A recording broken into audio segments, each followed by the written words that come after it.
This is the second episode of Incoming Aggression. And just before the show starts, everyone will be initially seeing like how we're dressed here. Like after last week's episode, like I always read all the YouTube comments, by the way, guys. I love to read YouTube comments. Like I find it to be like the highest level of discourse and communication that our civilization has achieved. And so there was a lot of really interesting messages and suggestions there that actually suggested that this show is just an awkward vehicle for me to like romantically pursue my affections towards Froskurinn, which is obviously true. So what happened was I actually realized, like, what am I doing messing around, like talking about Chinese League of Legends, like trying to predict the future and stuff. And so I proposed marriage to her. And then what happens is in my tribe, because I live in one of those tribes that are from the north, you know, the harsh weathered north, where we still hold out with resistance against the TSM scum hordes. I come from one of those tribes, okay? And you know, in Game of Thrones, when they get married, like one of the things they do is they wrap that sort of like white band around like the hands of the two people, and then the man puts like a sort of cloth thing over the woman. Well, in my tribe, which this is a tradition I maintain to today, because it's very important to know where you come from, Froskurinn. Like, when I marry someone, I actually put like a scarf around them, and then I put like a woolen coat over them, and then that means that I've claimed them as my bride at that point in time. So, how are you doing there, Mrs. Thorin? I'm doing pretty good. I'm actually really warm, so. Yeah. See, that's you have to realize you have to get the body temperature up. That's what allows these outbursts, this emotional.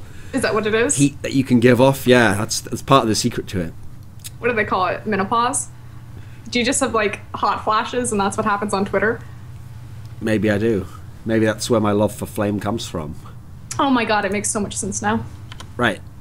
As we get into the Chinese League of Legends stuff for this week in LPL, we have to explain the context of like how we did the first show, then there was nothing, and then like 2 weeks later, like, second show, guys. That's because in China, they start the year in February. Like, what? That doesn't make sense. Yeah, that's because they don't live by a Gregorian calendar, you fucks. Our Western chauvinism has shown us up once again. They do, actually, but they also do the old shit. So that means in LPL and LCK, as Monty loves to refer to it as, they didn't have any League of Legends last week. So I thought there was no point doing the show last week when it'll be like a week and more until the next games, and people probably want to get caught up now and get into the next games, which are like in 2 days from now. So let's just start out same way we did last week's show, where I'll pick a team to talk about. We'll talk about their games coming up, but in doing so, obviously, we're going to have a chance to talk about the games that they just played. So I thought the first team we could actually talk about, because they're the team who play the most games this week, actually, I think, is Vici Gaming plays 3 games this week. And obviously is a team that will be very interesting to Western players, because this is the team that has Mata and it has Dandy. With those guys, the people who beat TSM, oh, okay. And they have Vasily, I know him, he's a good player. Like, yeah, okay, I'm going to keep up with that trend. Like, but okay, so Vici Gaming plays 3 games this week. Don't they only play 2? Don't they play NG Pacemaker, King, and World Elite? Oh, no, I thought it was IG that played World Elite. Oh, no, it is Vici. You're right. Okay, well, there we go. You will learn, as my wife, for one. to take what I say as gospel and I would check follow my lead. IG. Okay. So, anyway, that's not even going to edit out. There is no editing on the show. So, Vici Gaming, before we get into the matches they're going to play now, I have to ask this question, Froskurinn, which is that you're someone who you never hyped Vici as like they're going to be the next powerhouse or whatever, but you had favourable feelings towards them. Does their run last time of getting beaten 2-0 by LGD but then crushing M3, does that actually change anything in terms of where you had in your mental standings? I'm guessing not, right? No, not really. Was there any significance to it? Like, how competitive were they against LGD in your opinion? I think the one strong point for Vici Gaming is the fact that they have been kind of competitive against the top 3 teams, OMG, EDG, and LGD. So that's kind of favorable to them, but the fact that they can't translate it, that they consistently show inconsistencies, I guess is it's a stupid way to say that, but they never do the same thing. They never show that they have like a strong point in like one type of play style or how they go about something, and they're constantly changing it up, not just in like their picks, but are we playing skirmish this time, are we playing 5v5, or are we going for like deep warding pick? Just none of it's really making sense. It's kind of like, did Vasily get Tristana? Did Vasily get Callista? Did he not feed this game? Okay, Vici wins. Okay, but in terms of as an actual team, at the moment they're in 6th place, and remember there's 12 teams in LPL. They've won 3 series, drawn 4 series, lost 3 series. They have won 10 maps, lost 10 maps. They are the most average team you could literally get in all of LPL. Is that set to change in any sense? Should they stick around this sort of level, do you think? I actually think that they're going to ramp a little bit. I think Vici and IG are curious in the fact that they actually, when you watch them, they do seem to be getting better or to be experimenting a little bit, and kind of like, it's still hit or miss, but they're hitting the target a little bit more often. So I would put bets that Vici is going to move a little bit as far as the standings are concerned, and favorably upwards. Now, when they play against Energy Pacemaker in the first set, Energy Pacemaker are the worst team in the league. They've yet to actually win a series off anyone. Is this a comprehensive win over on Vici Gaming side? Is this actually a matchup that can do anything for Energy Pacemaker? No. I mean, it's Energy Pacemaker. They did split with Masters 3, but that doesn't really give them much room to brag about. But Vici should 2-0. That said, again, sometimes just weird things happen where people just do bizarre shit for no reason. Like dye their hair pink. Yep. That was a good one. How long were you sitting on that? Just they come up with these things. They come to me for scoring. Yeah. Okay. I did it for the wedding. In terms of Energy Pacemaker, since they've only won 3 individual games out of 18 that they've played, what is there any positive on this team whatsoever? Like, is there a player who, if he gets on a better team, he'll become good, or maybe this guy's got a future, or is it all bad news? It's all, they benched their best player, which was their former jungler, Captain 57, for Drizzle. Okay. So that guy, their best player, has already escaped. But otherwise, no. It's China just following the path of the Koreans again there. Like, oh, the trick now is to bench your best player. Oh, okay, yeah. Yeah, but it's not helping them in any shape or form. They played Hecarim. I'll say that for them. They were one of the first teams to pull out the Hecarim top, and that's becoming like really popular in China right now. So good on Amazing J, but that's about it. Okay, so the next game that Vici plays is against King. Now, to talk about this, we have to point out 2 factors here, Froskurinn. One, you actually suggested on this show, this is where my memory comes in useful, that King might be able to beat OMG in a series, or go 1-1 with them, either way. Meanwhile, King currently sits on 6 wins out of 20 games played.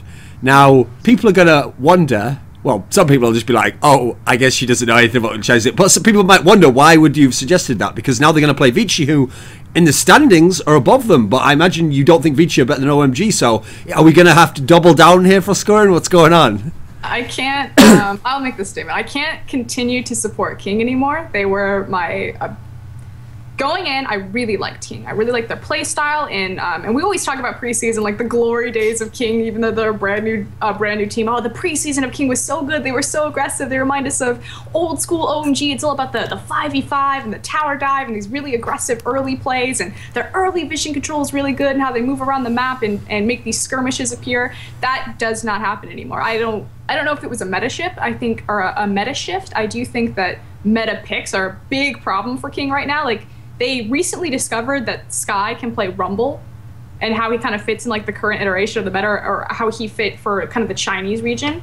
And now teams just flat out ban it against him, and he's known as an Aurelia player. And when he plays Aurelia, he does amazing. Like, he does really well, and they tend to win most of their games when he has that champion. But for whatever reason, they're like, nope, let's play Gnar, let's play Maokai, let's not play any of these like powerful picks right now, and let's continue to play Nidalee. And Nidalee right now on the patch is actually bugged. We're not going to call her broken, we're going to call her bugged, where every time she uses a human ability, it resets the cooldowns on her Cougar form, so it effectively can like quadruple her damage output that she would normally do. And Lonely, MLXG, the jungler for King, who is also their captain and shot caller, is in love with this champion, but has no idea how to hit a skill shot. It's just awful to watch. And they've like committed themselves into trying to play this champion or pick around this champion or deny this champion, and it's just like killing them in draft phase. And so they just start out weaker than any other team. And I don't know if this is a coaching issue, if this is a shot calling issue, but I'm really disappointed with King. I'm like really upset. In terms of the Chinese meta at the moment for top lane picks, if we think of like earlier in the season, because obviously like I was watching a lot of the LGD games where they would have Flame one game, they would have the Acorn the game before. Now Acorn has been playing what you're describing, like it's always Gnar, it's always Rumble, if possible, to get him onto these champions, okay? And then sometimes they would let Flame play like Lissandra or Aurelia, you know, these sorts of champions. We've even seen Kennen used amazingly actually by Acorn. I don't know how that worked out, but we've seen a lot of variety in terms of the top lane picks.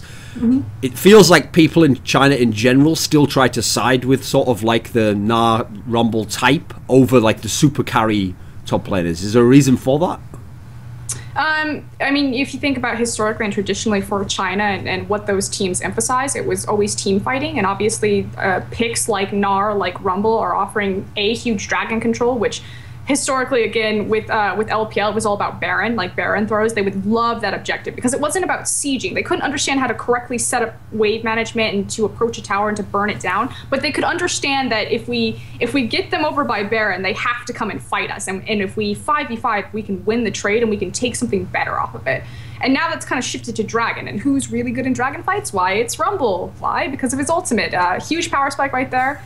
Gnar does essentially the same thing. Jarvan's really potent right now. Gnar has great synergy with Jarvan just because of how his stun works along Jarvan's Cataclysm. So you see a lot of these tandem couples coming up as far as picks and bans are concerned. But occasionally we'll have like the Aurelia come out or the carry, but it's mostly been a lot of AoE, like you said, Rumble, Gnar, Kennen, Hecarim. Now, you know I like to keep track of interesting statements made by casters, okay? So there was one on this topic like this last week, I can't remember at what day it was, so it must have been on the weekend actually, where Zyrene, a young man who's coming up in the North American scene, trying to pave his own way towards becoming a great caster. The best Rumble in the world? He made a comment suggesting that Balls, I can't remember if he said it in the world or all of all time, it was one of the two, okay? He suggested that Balls is either the best, I think it was the best of all time maybe, because I think that must be the context since Balls hasn't been doing that well this season. So whichever it was, in the world or of all time, is Balls the best Rumble of all time? Because like we're saying here, not only does China play it now, but historically, China is very famous for certain players. PDD, got going, right? Anyone else?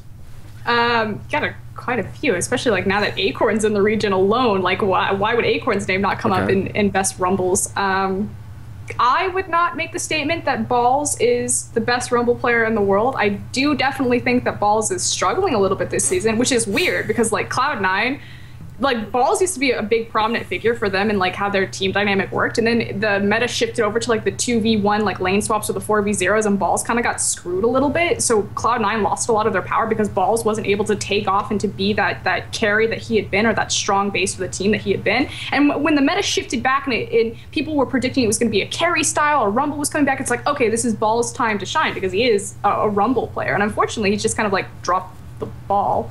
And I think that is reflective in Cloud9's entire performance over the current split. If you had to pick, so pick one for now, who's the best Rumble player now, do you think? Who would be your pick? The best Rumble player in the world? Who would you want? I can't speak to OGN Rumble players. I haven't really looked at them, so I'm going to talk to China. Okay, and who's the best Chinese region Rumble player? Definitely think it's Acorn. I think his use of how he uses Zhonya's. Anytime he has a Zhonya's, he is always in like flamethrower. When he it's the perfect Zhonya's, it's the perfect overheat, and that's like the true like skill with Rumble is managing your heat correctly and making sure that you overheat at the appropriate times. That your flamethrower, you're putting out as much damage as possible, and no one does that better than Acorn. He's really impressive with it. Okay, who would be the best of all time though for you? All time Rumble players. It's the one that just you always think of this guy when you think of that champion. He was the best for you. PDD. Really? What did you think I was gonna go with that? No, I know you're biased as fuck to IG, so yeah, obviously you have to. It has to be the best at Summit, right? That makes up for all the championships. Yeah. Okay, so back into the world of the League of Legends here. There's another game that VG plays this week, which is against World Elite, who's the 11th best team, so the second worst in all of LPL. Coming up. Is there any positive for World Elite here? Is this another convincing? I mean, this looks like Vici Gaming just has like the easy week where they play, in theory, the three worst teams. I mean, effectively, I think the King should give them more trouble, even though I'd want to like eject off of King as quickly as possible. Should give them more trouble than World Elite. It's funny, though. I actually think that World Elite and King almost have very similar problems in the context of not being able to find their power picks in the meta. Like, they found a lot of success when they put Spirit on Jarvan, and so now it's pretty much taken away from them or banned against them every single time, and now he's kind of, like, fumbling. I mean, he's tried weird things like, I think he brought out Ribbon jungle at one point, like Rengar jungle. Like, he's tried going, like, extremes, but, like, Jarvan really works for him. But STYZ cannot play any of the current AD carries. He's a big Caitlyn player. When he plays Caitlyn, he does well, but everyone's trying to play Severe and Callista and things like that, and STYZ just can't. He's like the secondary, primary carry of that team, and if he can't play any of the champions that are powerful right now, it just tanks World Elite. So in the context of, like, Sky can't play, like, he can only play Rumble, he's not finding a lot of success on Gnar, he's good at Aurelia, but he's not playing it, and STYZ not being able to play any of the meta AD carries is both dragging these teams down. Because World Elite's another team we're going to talk about now, because they have two games that more interesting, let's just say that way. So first of all, they're not only do they play that game against Vici, but they're going to play against IG this week. So in terms of IG, now last week this was a team where you kind of picked them like, okay, the schedule was favorable for them, like things, basically the stars have aligned to get them this high, but like they'll probably drop off a bit, or something's gonna be eroded there. Now that's not entirely inaccurate. Like, even though they're fourth in the standings, they're one of those fourths where you have to realize, like, they've played 22 games and they've only won 13 of those. They've lost 9, whereas the teams that are tied for second have only lost 4 out of 20. So there's actually a big difference in terms of games lost between the teams tied for second and this team in fourth. So it's not like they're like in that pack necessarily. But they didn't really drop away, Froskurinn. So what do you think's happened with IG? How have they managed to keep it going? I am really excited to talk about IG. I was just kind of re-going through their VODs because I was like really curious about what they're doing. Okay. Everyone knows that I'm like a big IG fangirl. I'm like super biased to them. But when IG brought over Rookie and Cacao when we had their initial games, I didn't like the playstyle that they were doing. They started to shift gears. At first it started out like super aggressive, like, yes, okay, IG, blood, let's do it, be super aggressive. And now they've kind of changed and they're being far more patient, far more methodical, far more passive. And I was like, I don't know, this is more of like MonteCristo's bag. I think I'm gonna back away from this and try to put my eggs on King. But I went back and I watched them, and it's just so funny because their draft phase is really good. Like, as far as understanding the teams that they're facing, hiding their hand at the type of composition that they want to play, the number of different types of compositions that they've started to play, IG are looking strategically like really advanced as far as like the LPL region is concerned. We've had like a poke comp from them. We've had movement speed comps. It's all about like objective preparation. Their kills aren't, or their games aren't racking up in kills like they used to. Like, you would watch an IG game, there'd be like 50 kills on the board between like both the teams, it's just fighting nonstop, and now it's like 13 kills. They had their Starhorn Royal Club game, which was like, I don't know, 4 kills at 35 minutes. It was something ridiculous, and it was all just a very slow pace, controlling the minions, fighting around the dragon timers, playing a poke composition. I believe it was like Jace, Nidalee, and Ezreal, but How did that game not get into MonteCristo's countdown of the week? 4 kills at 35 minutes. He should have been all over that, right? I know, right? I don't know. I don't know. I think he dropped the ball on that one. He got lured into some NA shit or something. He probably looked and he was like, Cacao, Insect, skip. Yeah. Insect is the son that's actually disappointed him and ruined his house and Kitty Bullets. Okay, so that's the thing, though. IG managed to beat Starhorn Royal Club, and Starhorn Royal Club's a team that, yeah, even though we mention repeatedly, like, it should be mentioned that they still don't have the AD carry they want. They don't have Nami. So, in theory, you'd think they wouldn't be able to win any of these games, but they've still managed to be good regardless. So, was it overall that much of a surprise that IG could beat Starhorn Royal Club in that series?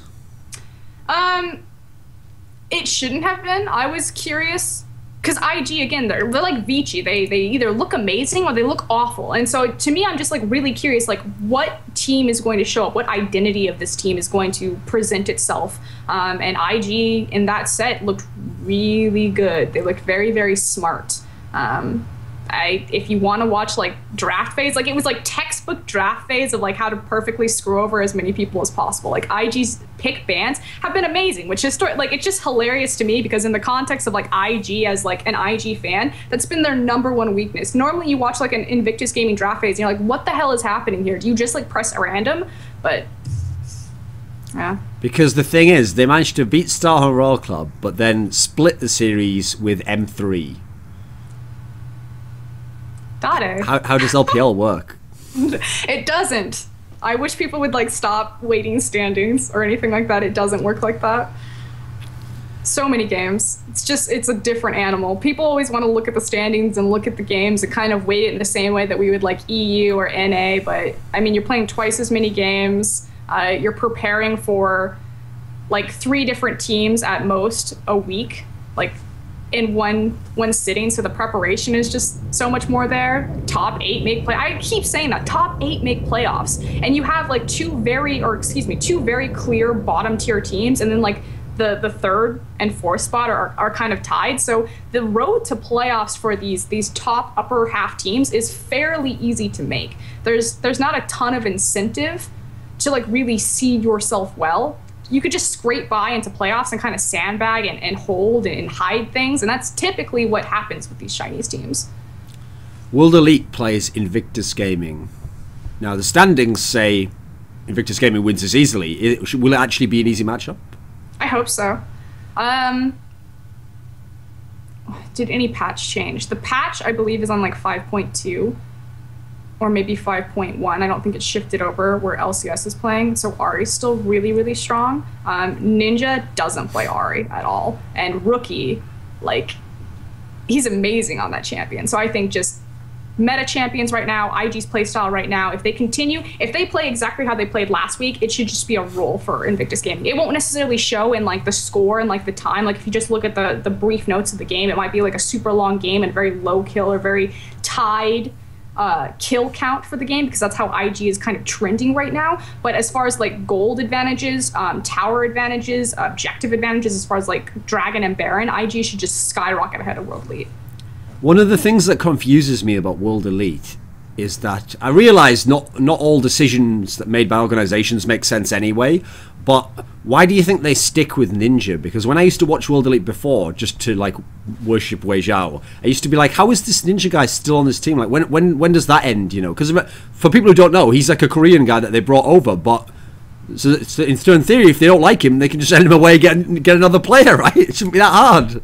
I think World Elite, I don't know the full background on this, but I'm pretty confident to say that they burned a lot of bridges with previous players that would otherwise have filled that role for them. Okay. Previously, it was Sukum, and there was a big controversy like Sukum is better than Ninja, he's performing better. But when World Elite was one of the first teams, other than Starhorn, to really bring over Korean influence, not just some players, but in coaching staff as well. And last LPL in playoffs, like Nami was never played in LPL. Like they just didn't play that champion. I was like Nami's heyday. And like World Elite was one of the first teams to play that champion, to pull it out, and they had a Korean coach like, oh, okay, I see it. Now we're starting to do the disengage. It's not just all about going forward. Now it's like trying to strike this balance. And they brought over Ninja, and they wanted a Korean jungler, and they wanted a Korean mid laner. And that's why they replaced Sukum. They didn't want to have one Korean on the team because they want language, and they want or the ability to communicate, and they wanted it in the rules that would make sense as far as synergy. So like a Korean bot lane, or a jungler and a top lane, or a jungler and a mid lane. And Sukum got the short end of the stick there, and he's kind of made some public statements about not wanting to come back to the team, even if they did ask him. So I don't know how many options they actually have. Okay, well, World Elite plays against King. Now, with the hype you gave us last week, you'd think this should be a King victory. Will it actually be? I don't know. It should be, but King is so disappointing. I cannot stress enough how King, even when they win games, even when their draft phase looks good and they don't like stick themselves on champions that they just don't know how to use and just are wasted by their talents, it's like they accidentally stumble into them. there's like no intelligent decision as far as pick ban on where their actual power spikes are, and they just kind of 5v5, and occasionally it like works out or it doesn't. So that's like what's really confusing, is the strategy from King is really weak right now in just their pre-game. World Elite, like I said, I think they suffer from a very similar problem in that they kind of know where they're strong, but their champion pools are so limited and they're just struggling to find like these meta picks. If STYZ goes Caitlyn, if Spirit gets Jarvan, if Ninja gets like Jace or even Lulu or something like that, maybe World Elite can slow King down, but this is a really unclear and like gray area for me. King was the team, right, where you said that they had good vision control, yeah? Yep. Wasn't this okay? So let me ask you this question then. I have to remember, I have to play the role of like naive Westerner who's first encountering this like bizarre civilization of China, and you're like the guide who's been there for a while, and you're like, oh, yeah, don't do this. Like, this is different in their culture. So I have to ask you a naive question that is a real Westerner question that I don't think they think of. So whenever people talk about the Chinese region, and even some of the things you've said, like they used to just always Baron bait all game long, they didn't siege towers, things that, okay, the West wasn't amazing at them, but they had done them for like a year or two at this point in time. It's been brought into the meta, and that's always been the sticking point with people to understand China, is that they can't understand that just because you know, think of it this way, just because you as a normal person understand that technology exists that is better, so for example like a car or something, you know that technology exists, but that doesn't mean that you're an expert about cars and how to use them or even how to drive them necessarily as an expert, you know. Whereas someone could be an expert in a more primitive civilization on something that's more primitive technology, but if they're an actual expert, they may be better at using that than you are at using the advanced technology. So the reason I bring that up is because people naively thought to themselves, and I think some analysts fell into this pit before, of thinking, right, well, if that's all China does, they just Baron bait, they don't know how to siege, they just team fight, well, we'll just, you know, we'll just dance all around them, we'll out-rotate them, we'll outpick them, we'll do it, and it didn't work, obviously. So in this particular sense, is there a reason why IG have got all these interesting strategies and picks, and King have got the good vision control, and yet some of these other teams who don't have any of these factors going for them, they're actually not doing as well as them? Is there a reason why still?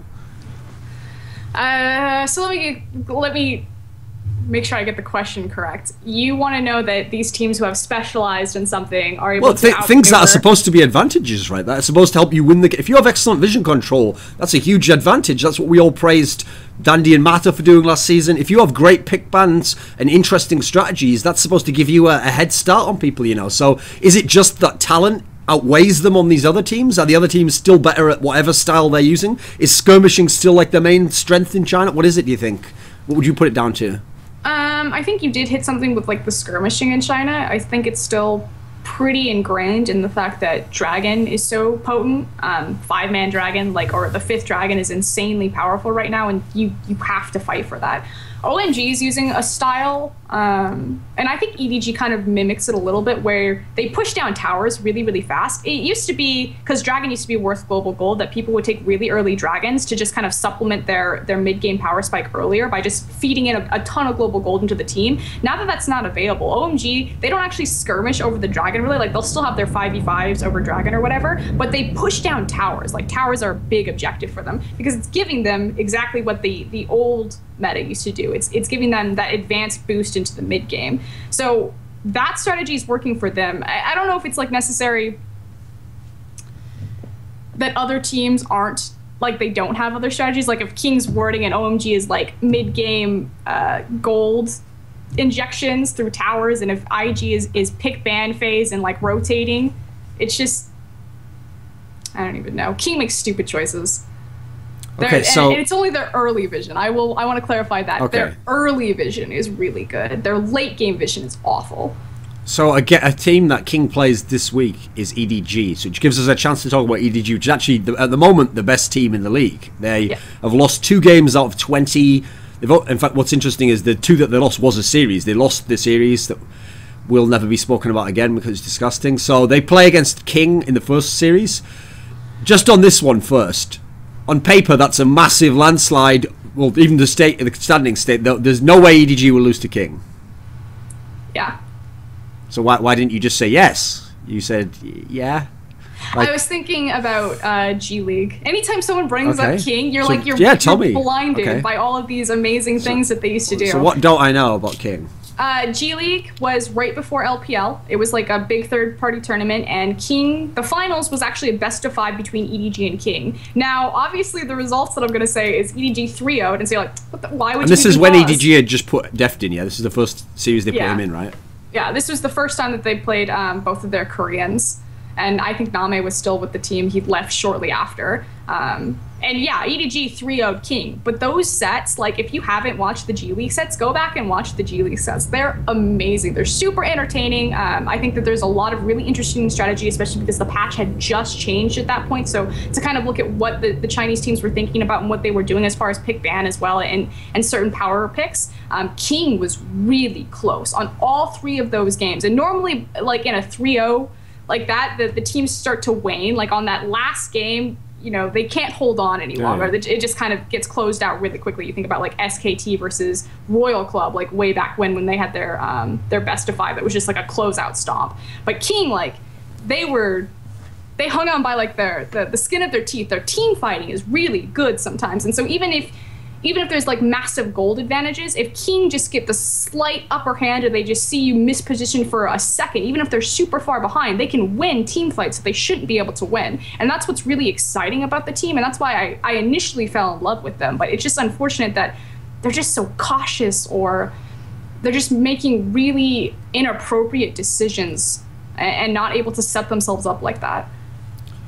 So the big game, in fact, the big game of the season is EDG versus OMG. And obviously, I mean, that used to be the big game every single season for the last year. But the difference is this time it's like different lineups and they're both top of the league and we want to see them battle. Now, if we just look at the standings alone, yeah, they're first and second. And interestingly, EDG only has 2 games won extra over OMG. Yet OMG, it has 4 tied series. So what's bizarre there is in terms of actual series, OMG hasn't been as good, but in terms of games won, it's not that dissimilar, you know.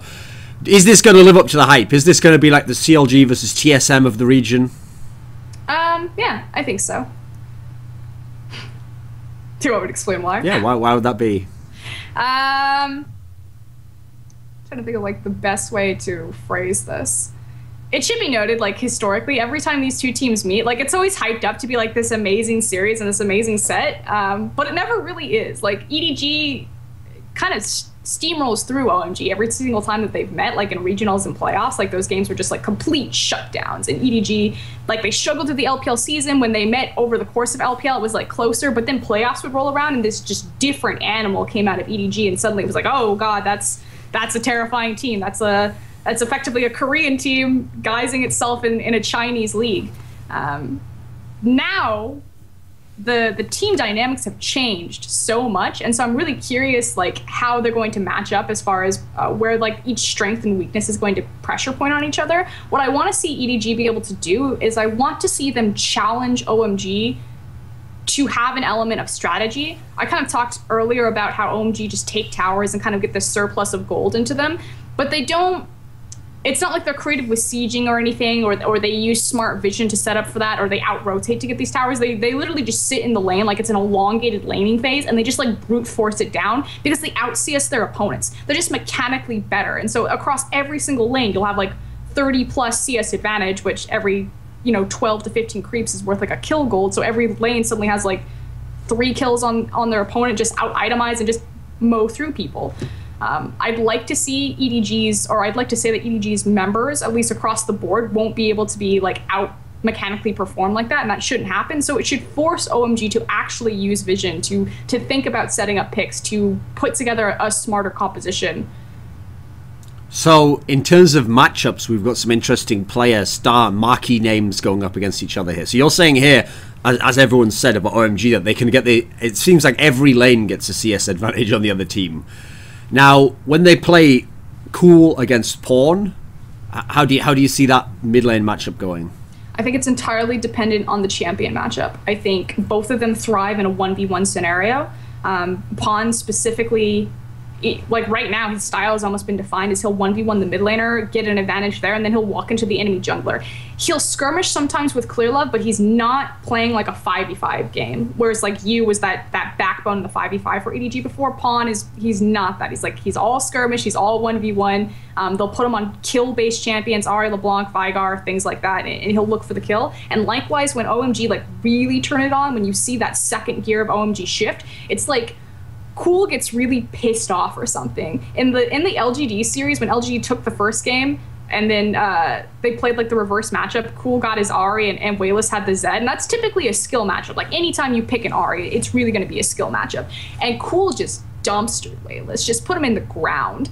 And so I'm really excited to see like if OMG lose the first game and just to see like Cool kind of turn it on, or if he'll turn it on the first time. But I think that's entirely dependent on who gets the counter pick there and how they play that matchup.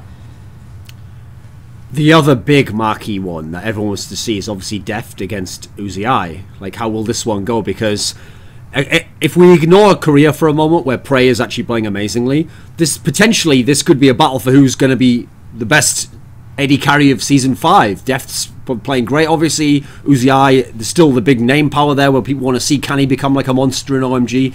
Now, historically, we're told, if you talk about Deft, that, okay, sometimes he can be weaker in laning phase. Sometimes he can die in laning phase, you know.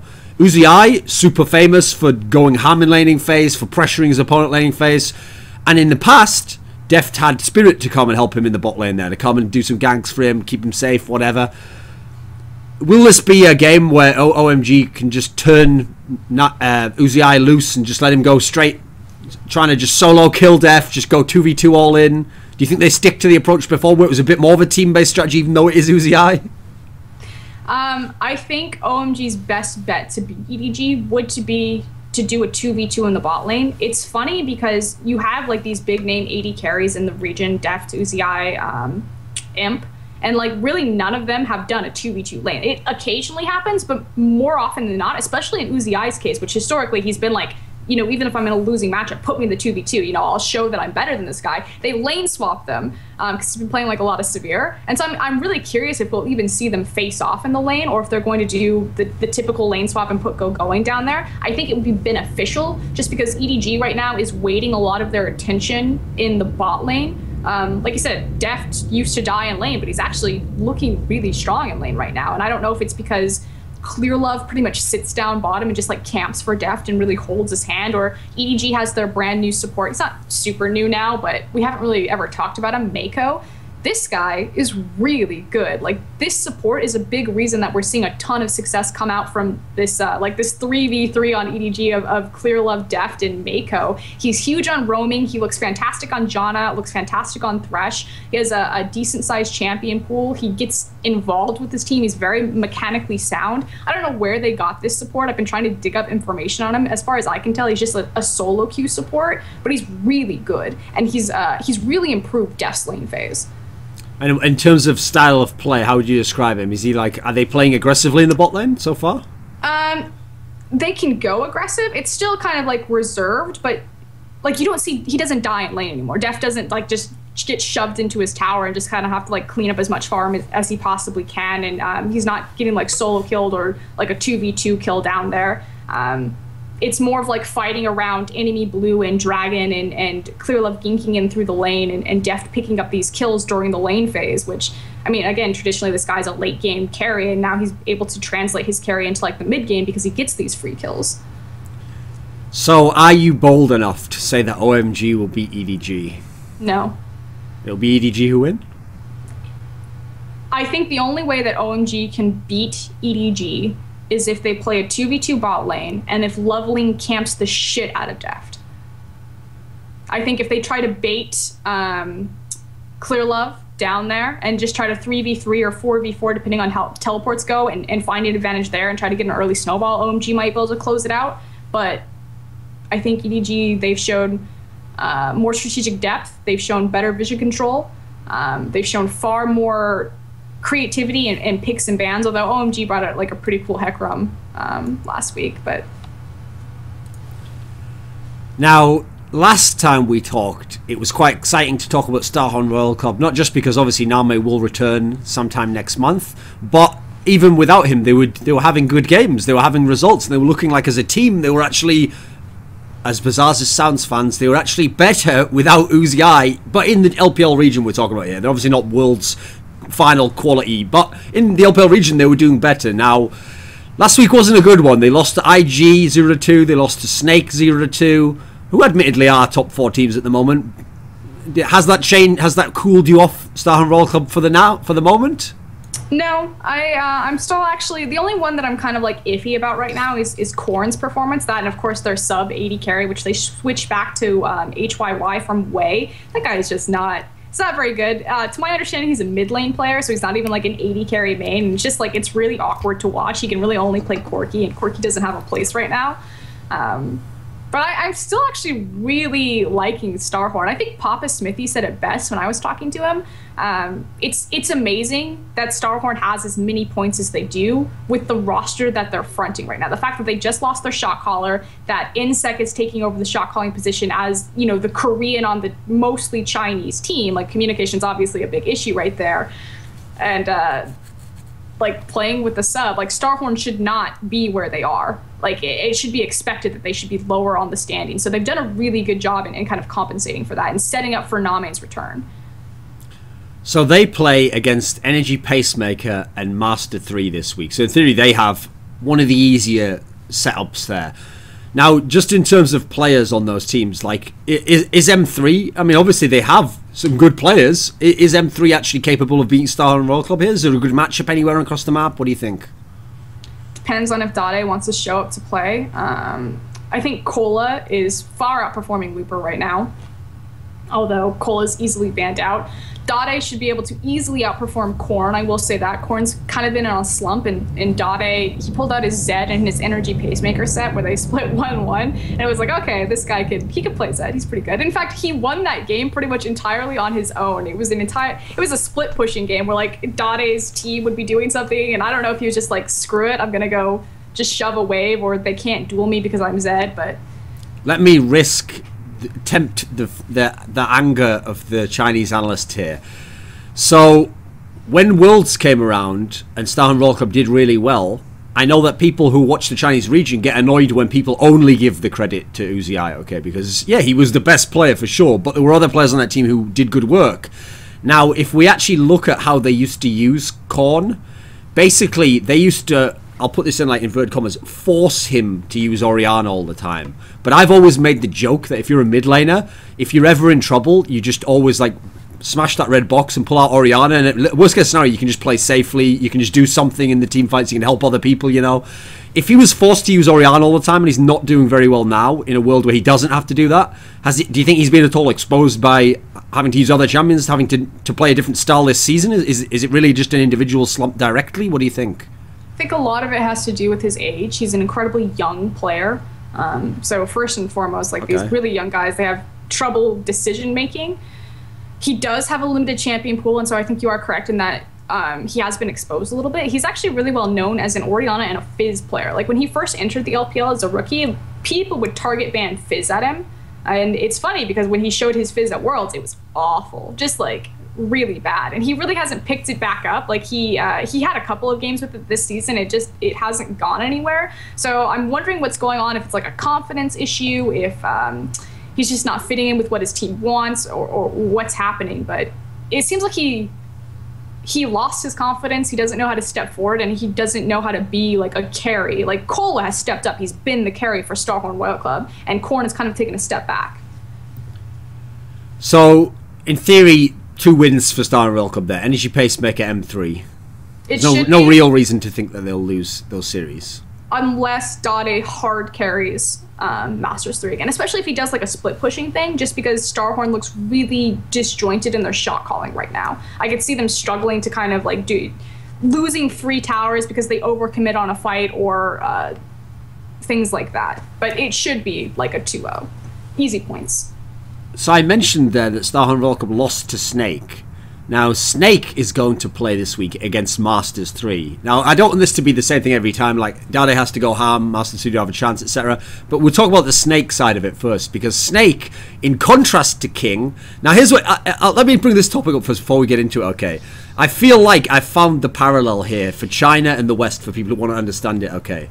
So you know how mad people get that me and Monty ever make any kind of insinuation that like Fnatic might fall off in EU, and we think that like Roccat will rise up, or if you go over into Korea, it never really makes sense to me why Najin was doing so poorly. I always thought like they're surely going to do better over time. Meanwhile, CJ, you think, well, they're probably going to fall off a bit. So far, none of these trends have happened. Actually, the teams that we think are going to fall off have stayed just as high. The teams that you think are going to rise haven't in general rose. I mean, actually, depending on when you watch this, Najin have been doing a bit better. In China, you had the same thing where you wanted to believe that IG Snake were going to start to move down a bit. You wanted to think King were going up, but Snake is currently tied for second place in the league. They've only lost 4 games out of 20.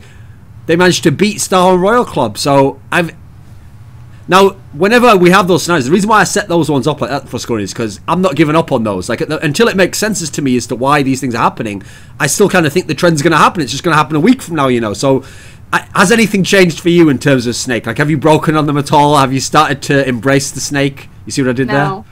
Okay. Okay, here's like the quick and dirty of Snake. Flandre, their top laner, is the real deal. He's a really good player. He will be a top laner, not only in his domestic region, but if he ever gets on like a global stage, I have no doubt that he could perform on a global stage. Has great teleport use. He understands wave manipulation really well. He's part of the reason why Snake's split push is so strong, which again in China historically hasn't ever really been a strategy, but since Flandre has kind of come into the league, and you know, we've got people like Acorn that's starting to become something that comes up. His team fighting is excellent. His rumble ults are amazing. This guy, really good. Definitely a hard carry of Snake.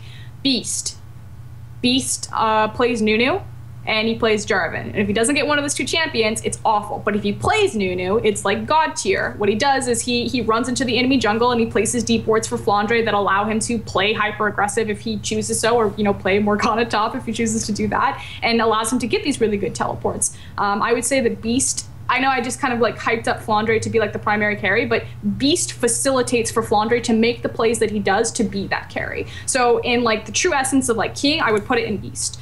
Baka, their mid laner, plays Xerath and Azir, and he's pretty much gotten those champions for free every single time. If those 2 are banned away from him, he'll sometimes fall back on Syndra because she's very similar and kind of like her kit and how they use her.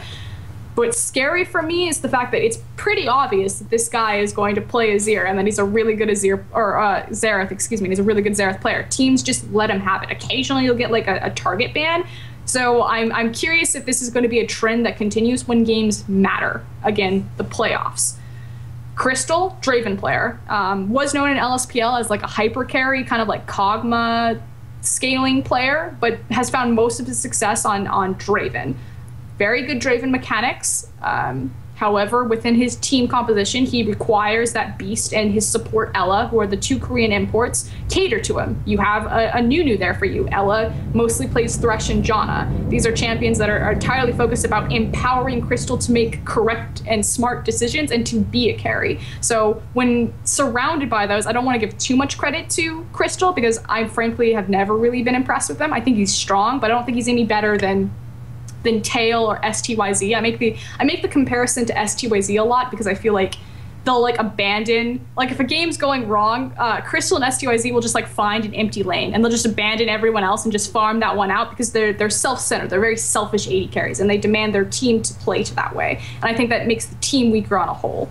Ella, the support, like I said, super good Janna player, amazing Thresh player, fantastic roams with Beast. Like the Flandre Ella Beast bromance on Snake is fantastic and probably the core base of why they're team fighting and why Snake has performed so well.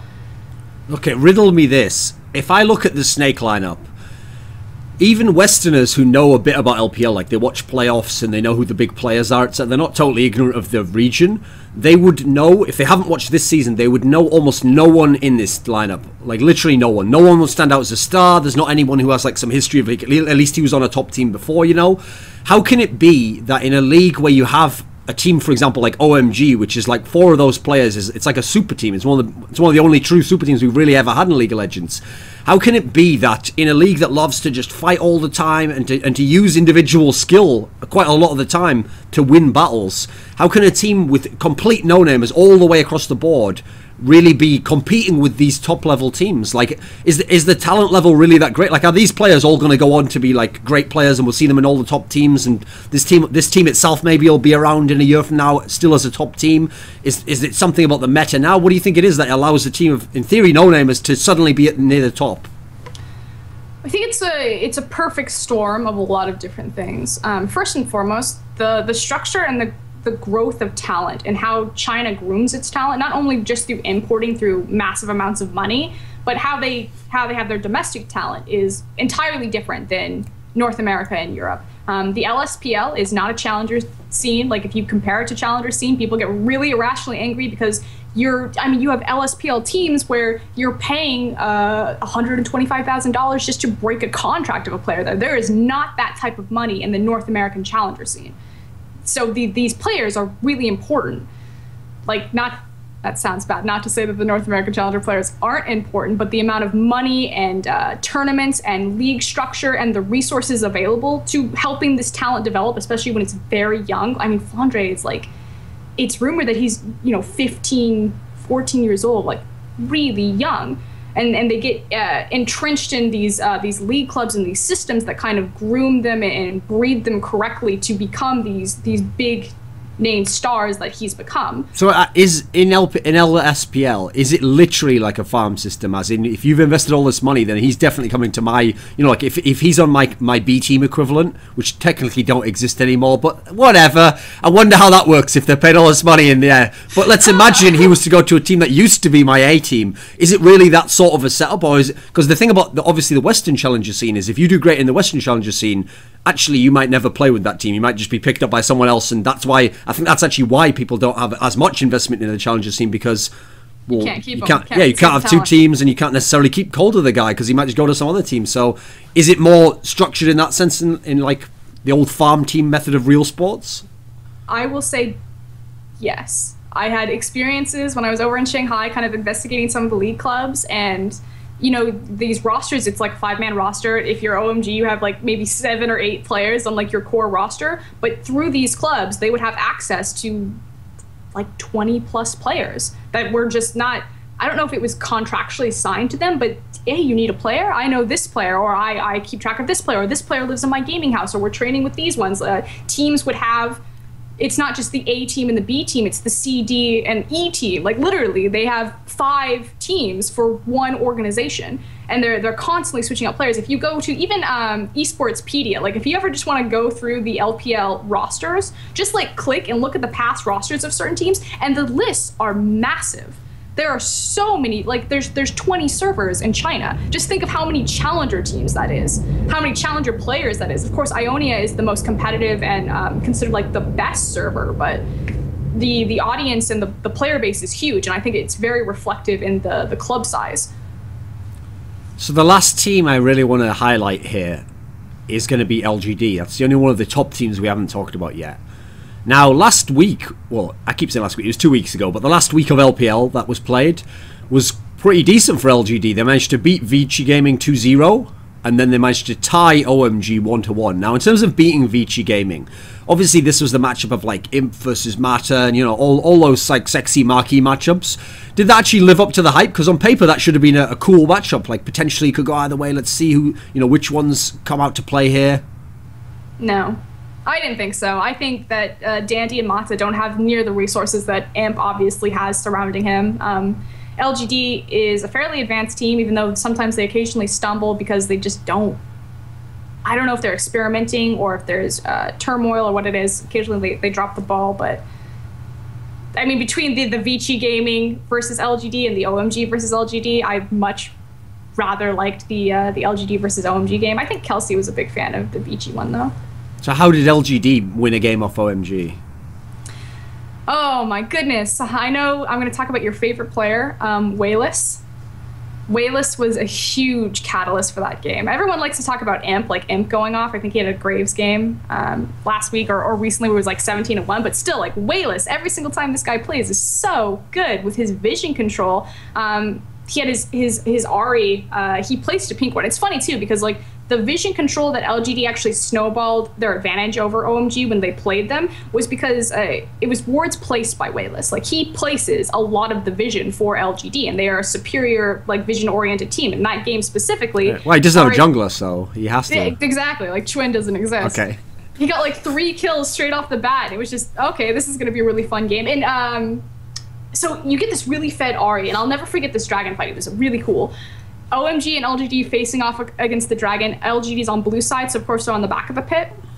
What happens is the rest of LGD is coming from through the river, except for Wayless. Wayless is sitting behind the pit, and he sweeps behind the pit to make sure that he's not standing on a ward. So he's being like reflective. He knows that I need the element of surprise for what I'm about to do. And of course, with Ari, he goes in through the back of the wall, and he flanks with this really fragile but very mobile assassin on the side of OMG. OMG tried to turn, he lands his charm, and then the rest of LGD collapse. And like the fact that he pre-planned that he knew that was his job in the fight to set up LGD to do that was something I really respected from Wayless, and I really like to see him as he matures as a player. What did you actually think of the Imp Uzi match? Because that's what's funny is people are hyping EDG OMG now, but on paper, Imp versus Uzi should have been the big one where everyone's like, oh my god, because it's similar styles of play. Historically, they're both kind of ego players, you know. Did that actually live up to the billing?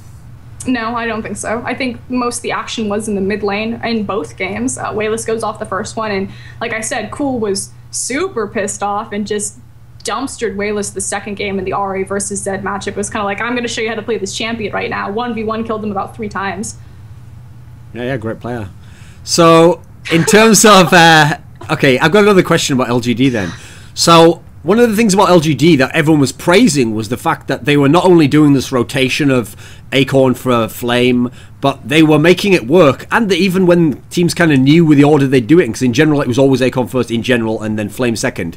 Now, based on what we know on Reddit at the moment, people think that like Flame's gone and he's just never coming back, and maybe it's over, and has it all fallen apart, and is the internal struggles.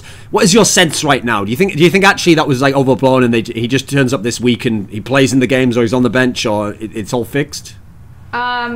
For the amount of money that they paid for Flame, I can't really see him just like walking away as easily as that. So I mean, if the rumors turn out to be true and Flame is going to stay in Korea, I know again like they had their Lunar New Year, and so obviously I would assume that the teams would allow the players to go home. I think a bunch of them did, because I think there was photos of some of them in Korea or something. Exactly. So I don't know why people are like taking photos of Flame like visiting his family and be like, oh, he abandoned China, he never wants to go. Like I think he made like a joke of, you know, I hate China, I don't want to go back to China. But I would assume that Flame's going to show up, he's going to play, his contract is worth a ton of money, he's been playing really well. I will say this for you, Thorin, that in the game that LGD lost against OMG, Flame did play. It was a lane swap. I believe he played Rumble. Yeah. That was not Flame's fault at all. I will say that out of that game, he played the best.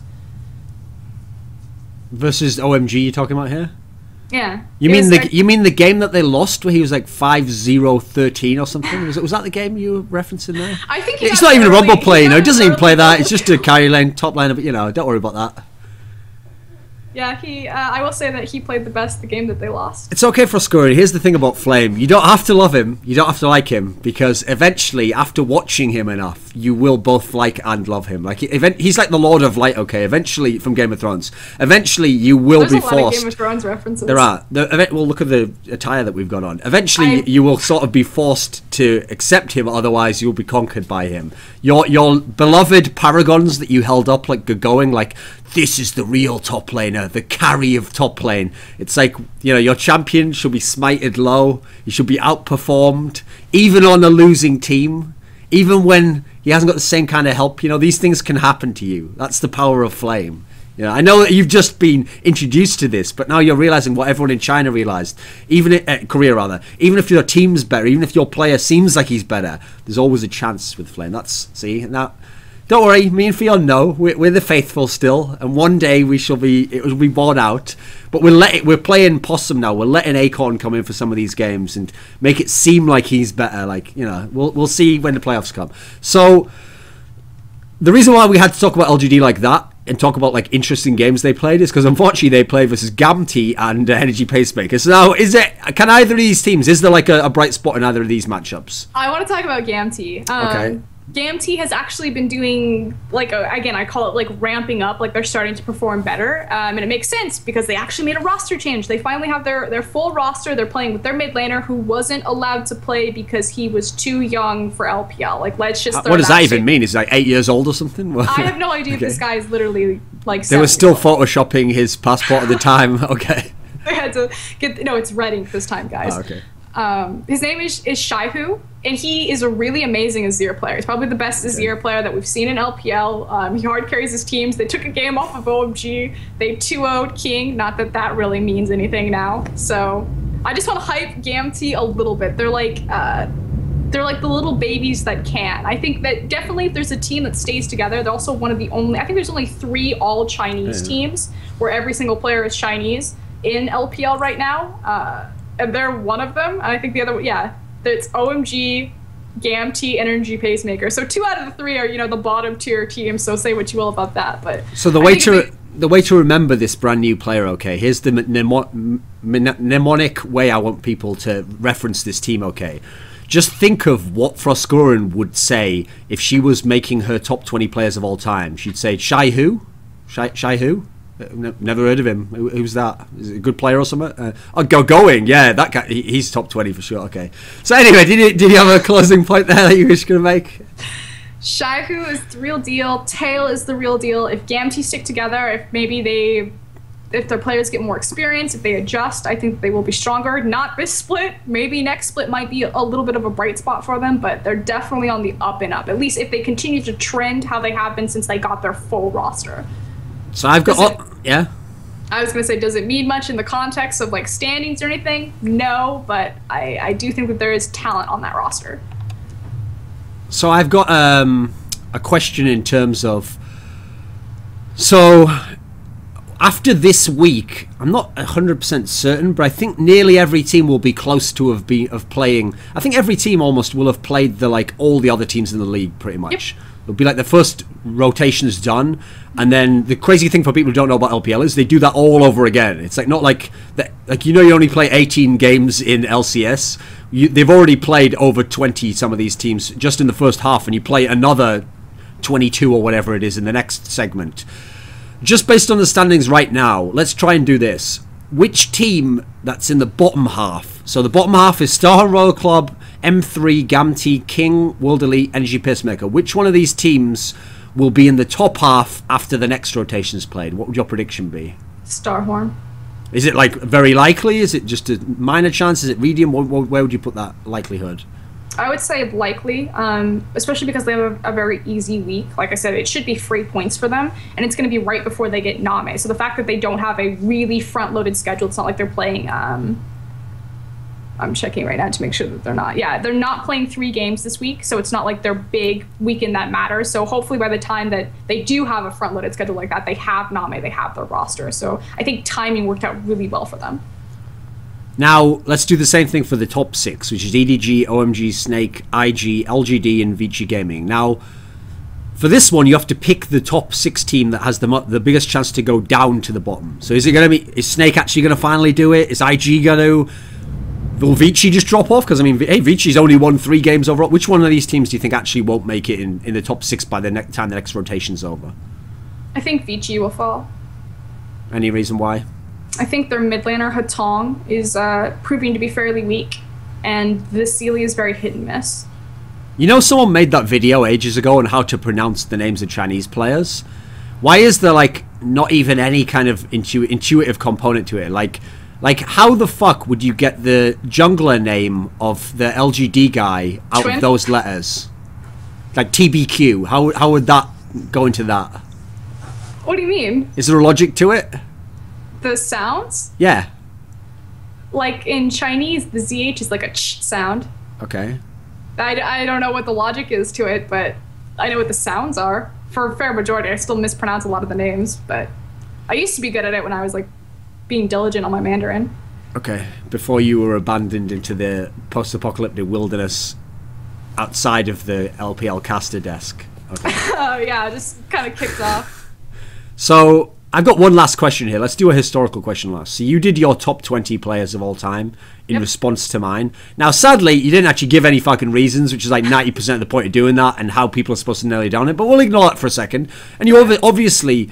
You did, oh, by the way, you also did it in conjunction with Soldra and Kelsey. But in your top 20, for obvious reasons, there was quite a lot of Chinese players. So what I want to do now is ask this. It's kind of like similar to what I asked in the last one, but this will be a more firm answer. Which player, and he has to be a Chinese-born player, who wasn't on that top 20 players of all time, currently has the best chance to get onto your top 20 one day? So who did you have who was Chinese? You had, I mean, Wei Xiao's not playing now. Messiah's not playing now. You had Gogong and Cool, I think, with the two. No, let me think. Gogong, Cool, and Clearlove, did you have? Yeah. Okay, I think those are the only 3 active ones that you had on your top 20 at the moment. Who's the 4th guy? Is it as obvious as like Uzi is going to get on there? Is there someone else who you think's got a better chance? I think the obvious one is I don't want to put Uzi on because I don't. Because here's the question: if Uzi is going to get on, then what does he have to do at this point? Because to people in the West, they think, well, you know, he's done everything. He's like, what does he have to do? Does he have to win LPL? You're all about criteria, and so the criteria that I tried to stay really true to when doing that list with them was innovation, performance, and like performance over their entirety of their career. I forget the last one. But we had like 3 different points, and we gave them like a point system. Like it was 1 through 5 for each one, and then like initially we went through the list of like every single team, pulled out like the players that we thought were standouts, and then went through each criteria, and then gave them like a number, and then decided from there and shifted things around. For Uzi, he would have to show up domestically. To what scale?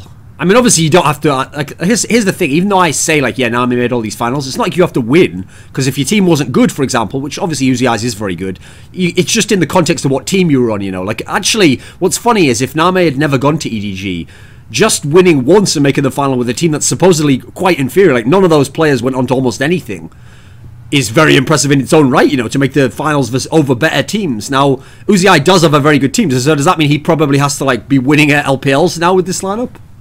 I don't know if Uzi will ever qualify for me, like personally, on just how I rate ED carries. So I think it's a little bit unfair for him, like as far as me judging him, because I value Wei Xiao's style of play, his self peel, which is why I really like Name, because that's the style that they play, and I do like Name because of his versatility as well, and being able to like transition into like an Uzi style carry when you know he was known as Devil, but Uzi just has never. He's never adapted, really. He's never changed his style. When he like does his style, like unless he's on like a global stage like Worlds, he looks fantastic. But domestically, that style doesn't really work a lot of the time. There are countless times that I can think about where Uzi throws games because he tries to all-in aggression, like dive into the middle of 4 people and just instantly gets blown up. You watch that enough times, you're like, okay, this guy he's a little hit or miss. Like sometimes he pulls out like a really flashy play, but there's no consistency. That's a big thing, consistency. And Uzi has never really had it domestically. Now, beyond Uzi, who would the next guy be? Who's the guy who has to be Chinese-born most likely to get on this list? I really want to say Loveling. What would Loveling have to do? He'd have to perform, be consistent. He's too hit or miss right now.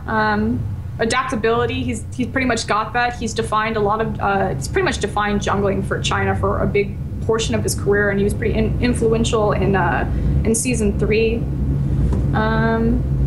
But he's hit or miss. He's moved around different positions. I think he's probably one of the only players, like that's a really short list in itself of just players changing from positions and finding a lot of success there. He's by far the best support that OMG have ever had, as well as their jungler, so that's something to be said, and OMG have been an entirely domestic dominant team.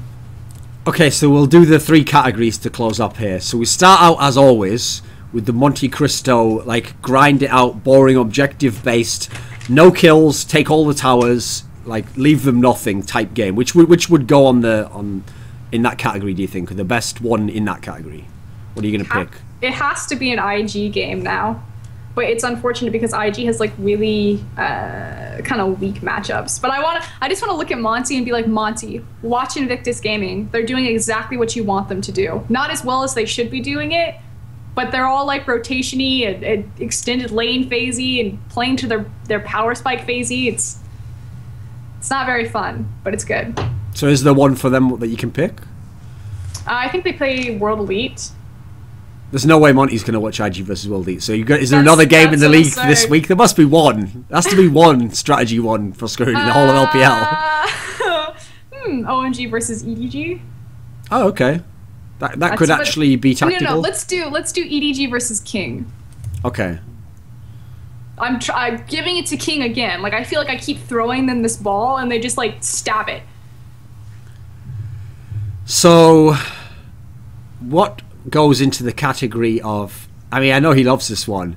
I'll just it's a funny joke, but I'll provide context for this. When I say that, like, the Drexxin filthy casual scum just likes to watch kills, he only says that himself because he wants that to exist, essentially, to like lure people into watching LPL. He actually also enjoys watching other stuff, you know. It's just funny if we kind of make him like the poster boy for like ignorance, basically, as fans.